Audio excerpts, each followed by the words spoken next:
اور جو کچھ مجھ کو وقت پر موت دے گا پھر قیامت کے روز مجھ کو زندہ کرے گا، اور جس سے مجھ کو یہ امید ہے کہ میرے غلط کاری کو قیامت کے روز معاف کر دے گا۔ اللہم اغفر لی، اے میرے پروردگار مجھ کو حکمت عطا فرما اور مراتب قریب میں مجھ کو اعلیٰ درجے کے نیک لوگوں کے ساتھ شامل فرما، آمین۔ اور میری ذکر آئندہ آنے والوں میں جاری رکھ اور مجھ کو جنت نعیم کے مستحقین میں سے کر، آمین۔ اور میرے باپ کو توفیق ایمان کی دے کر اس کی مغفرت فرما کہ وہ گمراہ لوگوں میں ہے، اور جس روز سب زندہ ہو کر اٹھیں گے اس روز مجھ کو رسوا نہ کرنا، اس دن میں کہ نجات کے لیے نہ مال کام آئے گا نہ اولاد، مگر ہاں اس کی نجات ہوگی جو اللہ کے پاس کفر اور شرک سے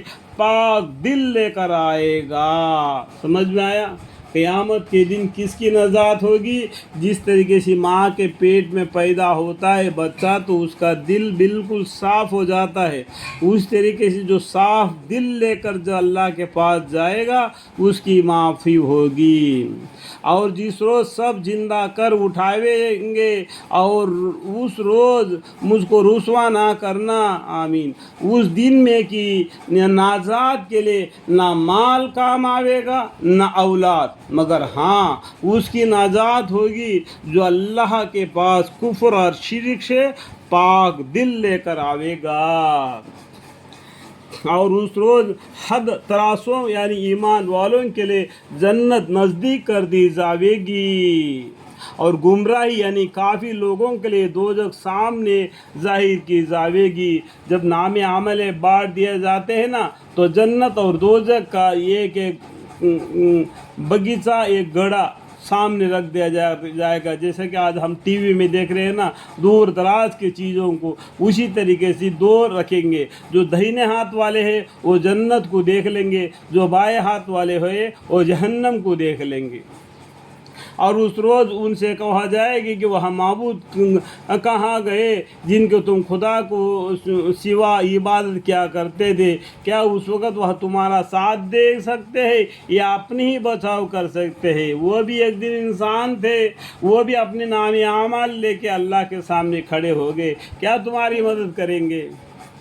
پھر یہ کہہ کر وہ معبودین اور گمراہ لوگ اور ابلیس لشکر، یعنی ابلیس کو بھی جو شیطان بولتے ہیں نا، اس کا نام سب سے پہلا ابلیس ہے، اس کے بعد میں مردود ہے، اس کے بعد میں شیطان ہے، ٹھیک ہے۔ قرآن اس طریقے سے 3 نامیں بتائے گئے، اور ابلیس کا لشکر سب کے سب دوزخ میں اندھے منہ ڈال دیے جائیں گے، اور کفار دوزخ میں گفتگو کرتے ہوئے ان معبودوں سے کہیں گے کہ بخدا بے شک ہم سریع گمراہی میں تھے جبکہ تم کو عبادت میں رب العالمین کے برابر کرتے تھے۔ جب کہیں گے جہنم میں جانے کے بعد جس کی عبادت کرتے تھے وہ بھی اور یہ بھی، تو اس ٹائم پر کہیں گے کہ تمہاری عبادت کر کے ہم نے جہنم کو پا لیا۔